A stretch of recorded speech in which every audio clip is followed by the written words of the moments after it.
Picture this. It's 3:00 a.m. Oh boy. The classic hour. Right. The house is completely quiet. You're lying in bed, wide awake, and you're just staring up at the dark ceiling. Yeah, we have all been there. You aren't planning for tomorrow, and you definitely aren't sleeping. Instead, you're like locked in this cage match with your own past. It's exhausting. It really is. You're agonizing over choices you made years ago, lying there thinking, if I had just chosen a different major in college, or if I hadn't quit that job. Or what if I had just said what I really felt? That's a big one. Exactly. And that heavy burden, that what if thinking is exactly what we're untangling today. Welcome to this personalized deep dive. Thanks. It's a great topic. We're exploring a really fascinating stack of notes focused entirely on the psychology of regret and specifically letting go of the what if. And there's a really unique layer to our sources today, actually. Yeah, they blend these deep psychological concepts with practical English language learning. It's designed specifically with English learners in mind, which I love. It's an incredibly thoughtful approach. I mean, learning about human psychology is hard enough. Right, let alone in a second or third language. Exactly. So the goal of the material, and our goal today, is to keep the pacing relaxed, the vocabulary really accessible, and the concepts crystal clear. Because we want to unpack why our brains torture us with these late-night hypotheticals, but also give you the exact psychological tools and the English vocabulary to break free. Yeah, because once you understand the mechanics of what your brain is doing at 3 a.m., that spinning wheel of regret starts to, lose its grip on you. So let's talk about that grip. How do we get stuck in the past like this? Well, psychologically, it comes down to a process called rumination. Rumination, okay. Yeah. When psychologists use the term rumination, they mean the brain is getting caught in a loop. Think of like an engine stuck in a single gear, just revving over and over. Endlessly chewing on the same negative thought. Right. Replaying a past situation. But, and this is the tricky part, the brain doesn't just replay the memory objectively. It automatically romanticizes the unchosen path. Oh, wow. So it takes the choice we didn't make and just makes it look perfect. Absolutely flawless. Yeah. We trick ourselves into constructing this imaginary parallel universe. Like in sci-fi movies. Exactly like sci-fi, but applied to our own lives. We build this pristine parallel universe where if we had just stayed in that relationship, we'd be perfectly happy and wealthy and stress-free. But the sources provide a pretty harsh reality check about this, right? They do. They emphasize that this parallel universe is a complete illusion. Every choice has a cost, even the ones you didn't make. It's funny. It makes me think of watching a movie trailer. A movie trailer? How so? Well, you see a 2-minute trailer for a movie, and it looks incredible. It's got the biggest explosions, the funniest jokes, the best music. Oh, I see where you're going with this. Right. But the trailer is deliberately hiding the boring parts, the terrible dialogue, the massive plot holes. Yes, just the highlight reel. Exactly. When we ruminate, our brain is just playing the highlight reel of that ultimate reality. It hides all the boring 2-hour movie stuff. That is a perfect analogy. That highlight reel intentionally hides the friction. Like if you had taken that other job, sure, maybe you'd have doubled your salary. But maybe you'd have a wildly toxic boss. Right. Or you'd have to move away from your friends. Rumination just conveniently deletes those costs. It only shows the benefits. And the language we use to navigate this is super fascinating too. The sources point out how being stuck in the past forces us into a very specific English grammar structure. The past unreal conditional. Yes, the pattern that sounds like if I had, I would have. Like if I had studied harder, I would have been successful. Exactly. And the sources ask, why does living inside this specific grammar rule make us feel so physically and emotionally exhausted? It's all about cognitive load. The past unreal conditional is literally the language of an alternate dimension. This is not real. Right. When you use that structure, your brain is trying to simultaneously hold 2 conflicting realities in your working memory. Oh, man. So it's holding what actually happened plus rendering this complex fake reality. Exactly. Your prefrontal cortex is working overtime, trying to bridge a gap that literally cannot be bridged. So you're forcing your brain to process a reality that doesn't exist, which drains the energy you need for the reality that actually does exist. Makes sense why we feel so tired, right? Yeah. Regret is just that heavy, sinking feeling of disappointment. Over something that can't be undone. And it usually starts with those 2 dangerous words, what if? The spark that ignites the whole simulation. And once it catches, you are completely stuck in the past. Your nervous system is frozen in yesterday. Which brings up a huge point of friction for me. What's that? Well, If we logically know this parallel universe is fake, if we know it's just a movie trailer, why does the guilt still feel so real? Why can't we just shake it off? That is due to a very powerful cognitive blind spot. It's called hindsight bias. Hindsight bias. Okay, break that down for us.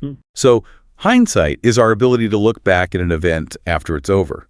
But the bias part is where our perception gets totally distorted. Because we know how it ends. Exactly. When we look back at past choices, we don't evaluate them using the mindset we had back then. We judge them using all the wisdom and new information we have today. I mean, I hear the logic in that, but in practice, that is incredibly hard.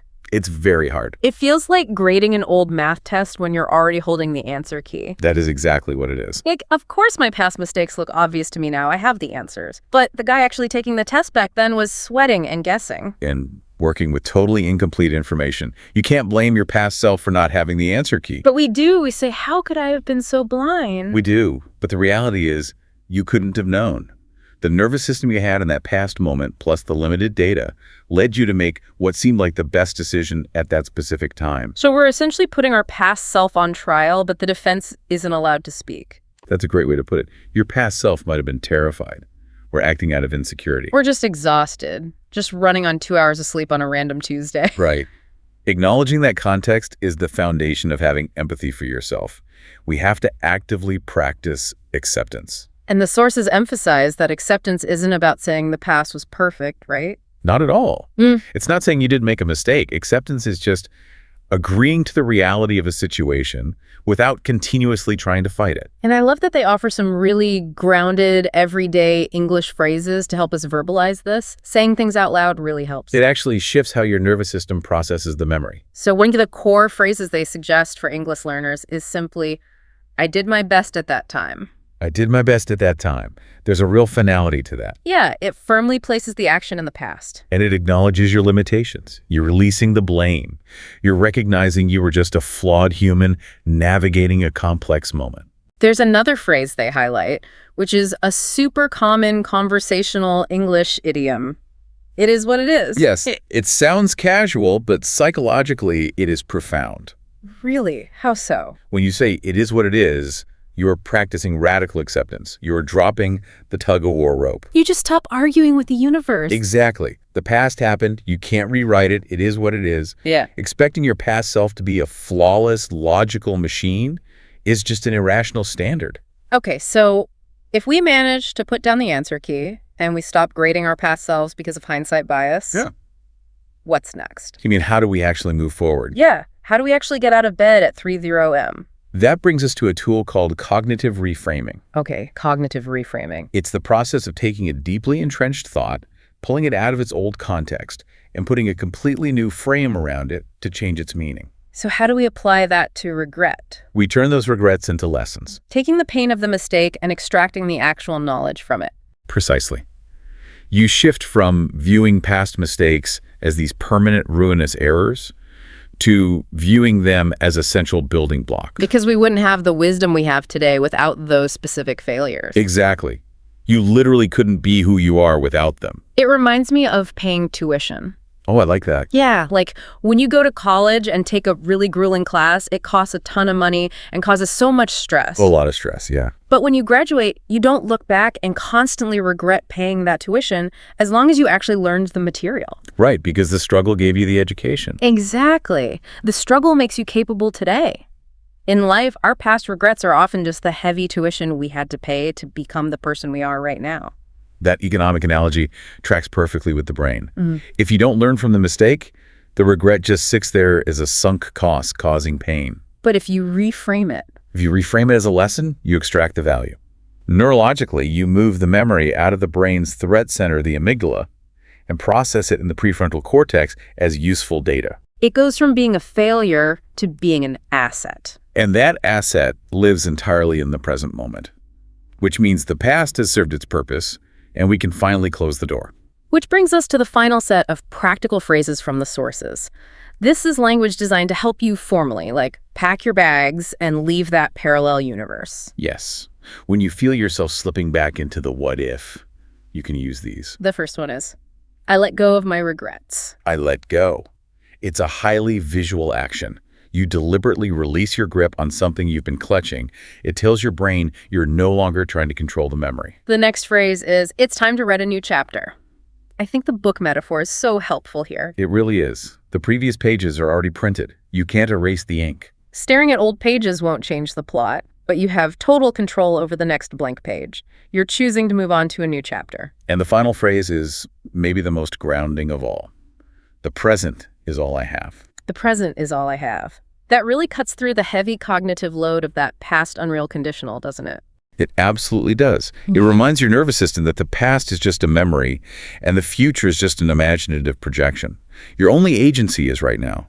To really cement this, the sources suggest a specific physiological exercise, and I think we should do it right now. I think that's a great idea. So if you're listening and you're in a safe place, obviously not driving, take a moment to physically reset with us. Start by taking a slow, deep breath in. And let it exhale naturally. Now, take your hand and place it gently on your chest, right over your heart. Just feeling the pressure there. Exactly. This isn't just symbolic.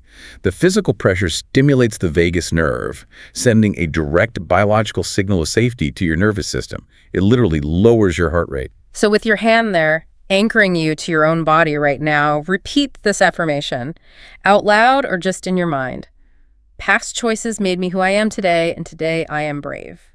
Past choices made me who I am today, and today I am brave. There is a really real weight to the word brave there, because it's easy to hide in the fantasy of a parallel universe where everything was perfect. It takes genuine courage to stand in the reality of a flawed life, accept the mistakes, and choose to keep moving forward.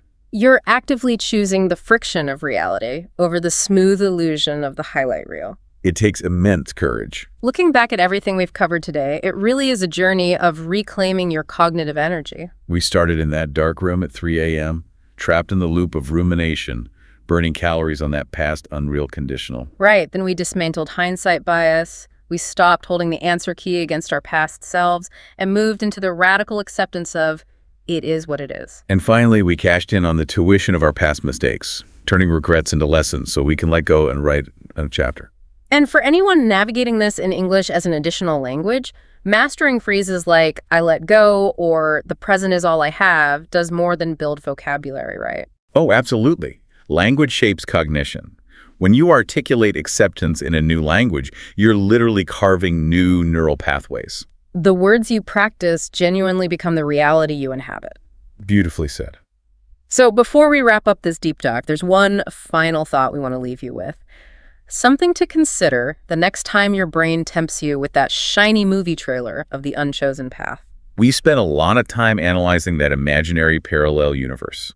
The one where you made every correct decision and never stumbled. But if you accept that every single past mistake and painful regret was actually required tuition, that those errors built the resilient, empathetic person you are right now, then the fantasy looks very different. what if that imaginary, perfect, parallel universe version of you, the one who never made a mistake, is actually incredibly naive? And much less empathetic. Honestly, much less interesting than the real, scarred, complex person you are today. Without the lessons of failure, that perfect version of you has no depth. They never had to be brave, so the next time you find yourself staring at the ceiling at 3 a.m. fighting the ghosts of your past, remind yourself. The real you, flaws, regrets, and all, right here in the present moment, is exactly who you need to be. Thanks for taking this deep dive with us.